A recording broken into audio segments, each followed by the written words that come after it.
어시에 명팽우하사. 팽우라는 사람에게, 팽우는 건설부 장관이에요. 팽우에게 명령을 내려서 토지하시며 토지를 개간하시며, 개간할 벽자예요. 뭐 그래야지 농토가 늘어날 거 아닙니까? 성조로 기궁실하시며, 성조라는 사람으로 집을 짓게 하시며, 뭐 궁실은 꼭 대궐을 얘기하는 건 아닙니다. 그래서 우리나라 사람들은 그 집을 새로 사거나 하면 집들이를 해요. 이제 이것이 여기서 유래하는 건데, 그리고 이제 성주풀이라는 민요도 있고요. 또 성조 대신, 뭐 성조 부인 이런 것이 있는데, 그 성조가 초대 단군 할아버지 때 집을 지었던 분이에요. 성조라는 분이. 그래서 그것이 지금도 내려오고 있습니다. 그 다음에 신지로 조서계 하시며, 소계는 문자예요, 문자. 원래 개자는 글로도 읽어요. 서도 그리고 그 문자예요. 문자를 지으시며. 그런데 팽우, 성조, 기성, 나흘은 다 사람 이름이에요. 근데 여기 신지는 벼슬 이름이에요. 신지는. 우리는 배달국 시대 때 신지 혁덕에서부터 시작을 해서 뭐 신지 또 서요사를 지은, 신지 비사를 지은 6세 닮은 단군 때 그 신지라는 그 신지 발리죠, 발리. 뭐 신지가, 제가 신지만 쫙 찾아봤더니 한 7, 8명이 넘어요. 그리고 요 신지는 사람 이름이 아닌 요거는 관명입니다. 왕명의 출납을 담당하던 그런 관직의 이름이에요. 기성이라는 사람 이름이죠. 의약을 베풀게 하시며, 나흘이라는 사람으로 판적, 이거 호적이에요. 이거는 판은 판때기니까 이제 호적을 기록한 판때기고, 적은 호적이죠.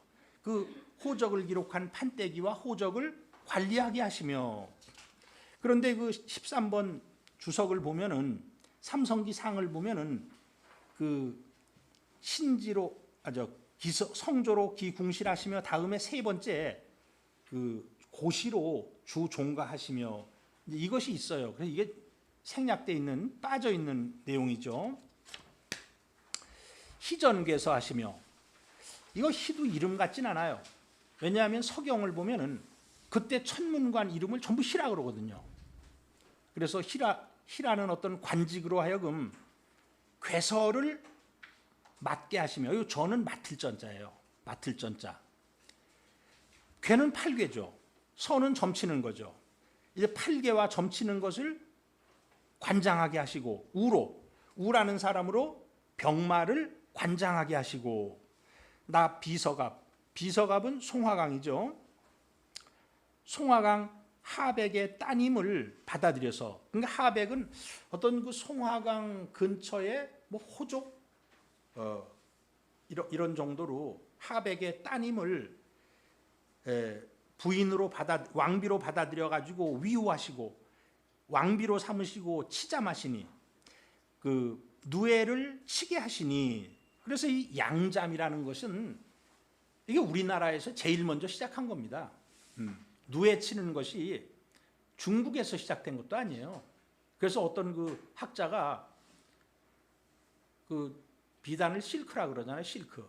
그게 우리나라 저 대구 사투리 실구리에서 유래했다. 뭐 이렇게도 얘기를 합니다. 실구리가 실크가 됐다. 근데 그런 말이 재밌는 게 많아요. 그 고인도를 영어로 돌맨이라 그래요. 돌맨. 그 우리말로 돌멩이에요. 돌멩이. 뭐 그런 것도 비슷하고요. 그래서 지금 이제 단군 할아버지도 정치를 잘 하시는데 왕비도 내조를 잘해요. 그래서 두 분이 정치를 잘하니까 순방지치가 아주 순박하고 두터운 방자예요. 두터운 정치가 희흡사표로라. 사표는 사방의 끝이고요. 희흡은 앞에서도 했지만 다시 한번 각주를 달았습니다.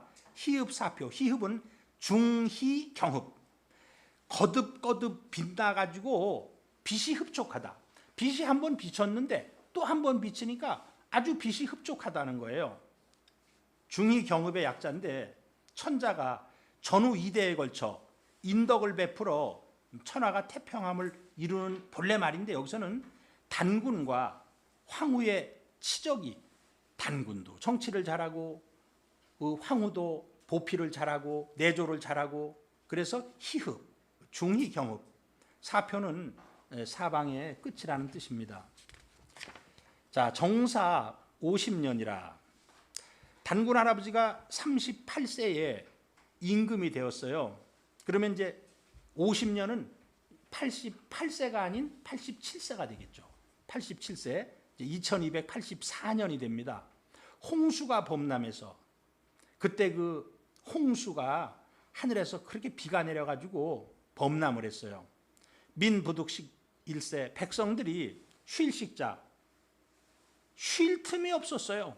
그냥 하도 비가 내리니까 뭐 산꼭대기로 도망가고 뭐 나무 위에서로 도망가고 그래서 그럼 어떻게 해야 됩니까? 물을 빼내야 돼요. 물을 하류로. 그래서 제명 풍백 팽우하사 황제께서 풍백 벼슬에 있는 팽우에게 명해가지고 치수 물을 다스리게 했어요. 중국에서는 윤임금이 운임금의 아버지인 곤이라는 사람으로 물을 다스리게 했어요. 그런데 곤은 물이 흘러 넘치니까 막는 방법을 썼어요. 물을 막아요. 자꾸 이 사람 사는 곳으로 물이 내려오니까 자꾸 제방을 쌓아서 막어. 실패했어요. 그래서 곤인 홍수다. 곤은 홍수를 막아서 다스리려고 했다. 그래가지고 귀양을 보냈어요. 그리고 곤의 아들인 우라는 사람을 등용을 해가지고 물을 다스리겠어요. 우는 하류로 물을 쫙 빼내는 방법을 썼어요.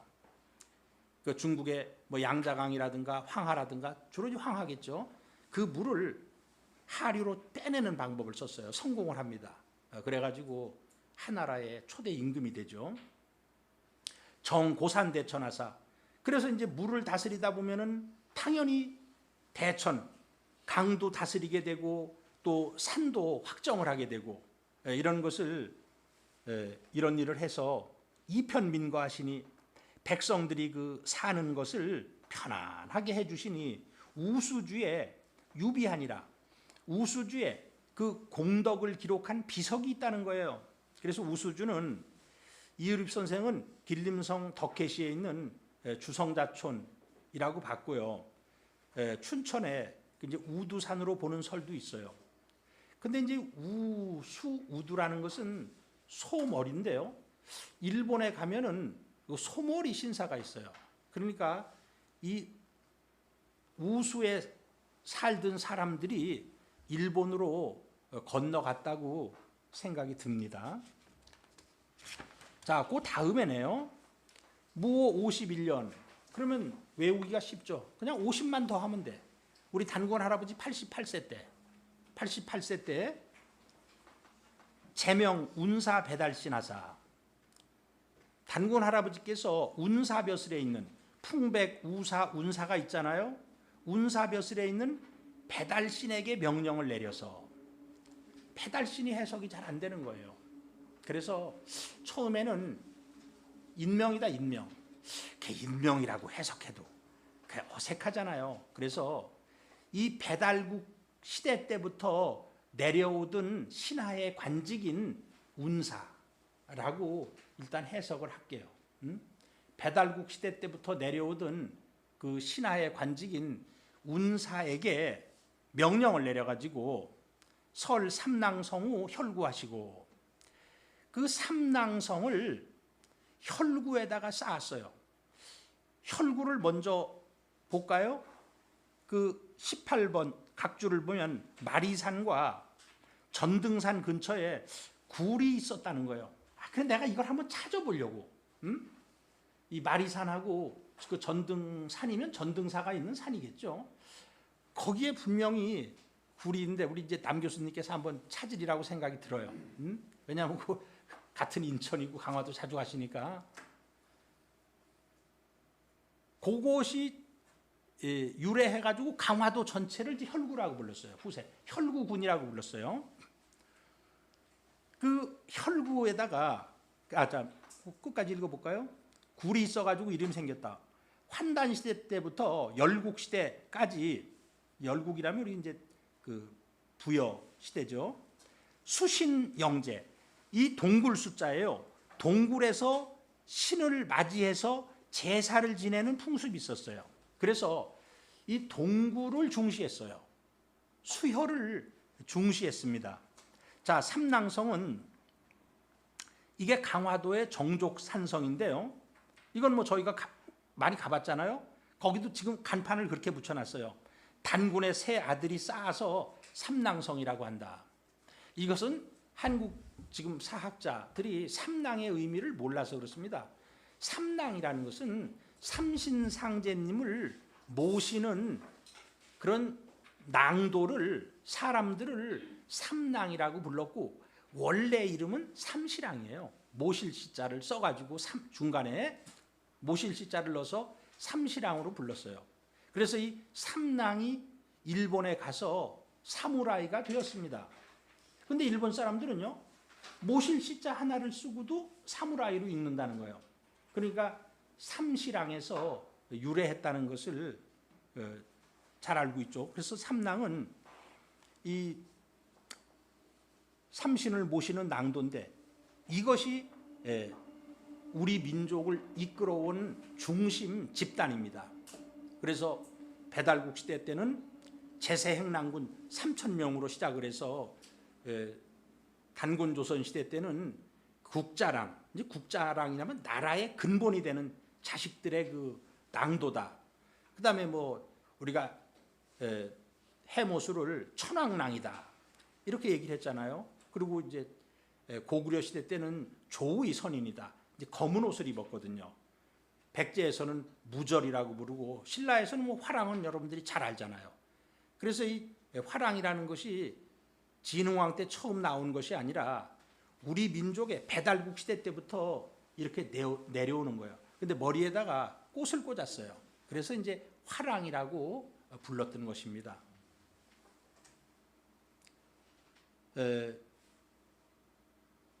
삼낭성, 정족산성. 정족산성은 뭐 근자의 그 19세기 말엽에 그 양원수 장군인가요? 그 프랑스 함대하고 뭐 전쟁도 벌였고 했던 뭐 그런 땅입니다. 그리고 제천단어 마리산하시니, 제천단, 천재를 지내는 그 제단을 마리산에다가 쌓았어요. 여기 분명히 마리산이라고 돼 있어요.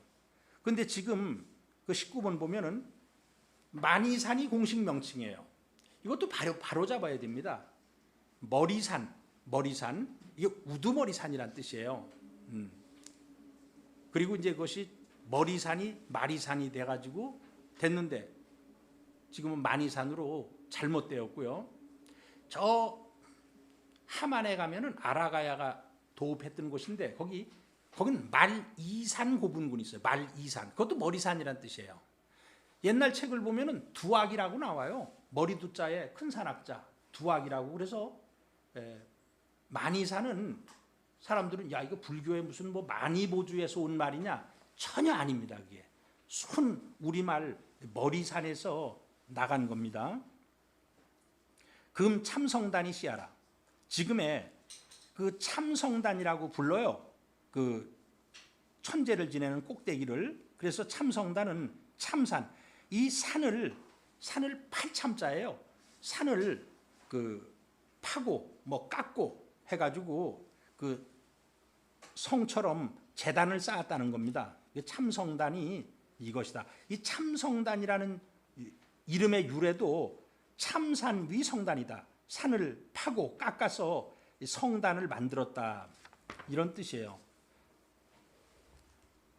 자, 이게 이제 초대 단군 안검 때 건설한 이게 삼낭성인데, 이건 삼낭들이 쌓았기 때문에 삼낭성이지 단군의 세 아들이 쌓아서 삼낭성이 아니에요. 지금 강화도의 이 정족산성입니다. 그 다음에 이제 단군 왕검 이 88세 때 그걸 쌓고요.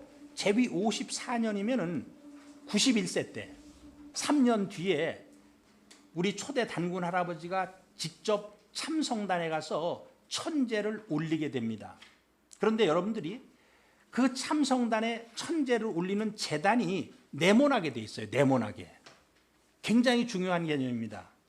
왜 그 제단을 네모나게 쌓았을까? 네모나게 쌓았을까? 그 해답은 태백일사에 나오죠. 자, 그러면은 그걸 한번 살펴보도록 하겠습니다. 제가 이제 그 참성단 마리산에 올라가기 전에 밑에 뭐 전시실을 만들어 놨더라고요. 이제 거기를 한번 가서 봤어요. 봤더니 아니 그 참성단을 쌓은 마리산이 있었던 곳이 섬이었어요. 섬. 깜짝 놀래가지고 야, 굉장히 중요한 정보다. 그래서 여러분들이 거기를 보면은 위에 그림을 보면은 밑에 고가도라는 섬이에요. 고가도. 지금 마리산이 있는 참성단이 있는 그 자리가 고가도라는 섬이었어요.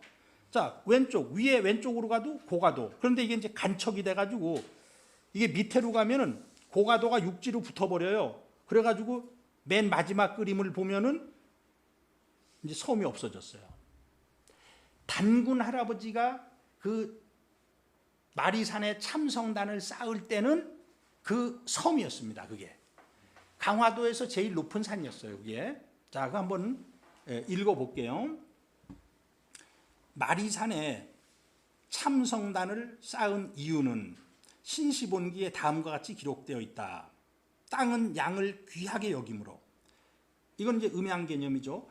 하늘은 음을 좋아하고 땅은 양을 귀하게 여긴다는 거예요. 지기양고로 제지필어 택중방구라는 말이 있거든요. 반드시 못 가운데 택중방구, 네모난 언덕에서 제사를 지낸다. 이 네모난 언덕에서 그 참성단이 방형이 나오게 되는 거예요. 또한 참성단에서 제천하던 풍습이다. 이게 이제 신시본기의 원문이에요. 자, 밑에는 이제 제가 추가한 얘기고요.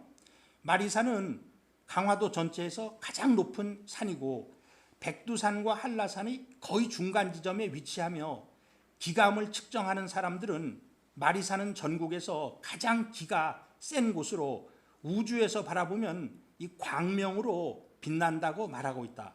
마리산은 강화 토박이들은 마루산이라고 부르는데 마루는 으뜸이라는 뜻으로 여러분들 우리 집이 있으면 집에 그 용마루 제일 꼭대기 그 마루가 꼭대기란 뜻이에요. 용마루 우리가 마루종이라 그러잖아요. 부르는데 마루는 으뜸이라는 뜻으로 모든 산에 종산이라는 의미가 있다. 참성단의 형태는 상방 이제 하원 사실은 뭐 아래를 원으로 만들었죠. 뭐 만들었으니까 그래서 이제 지천태의 모습을 하고 있는데 신시본기에서 말한 택중방구 이 바닷 가운데 네모난 언덕 연못 가운데 네모난 언덕 이런 택중방구의 모습을 만들기 위해 제천단을 바다 위 가장 높은 곳에 이 방형으로 네모나게 쌓은 것이라고 생각이 듭니다.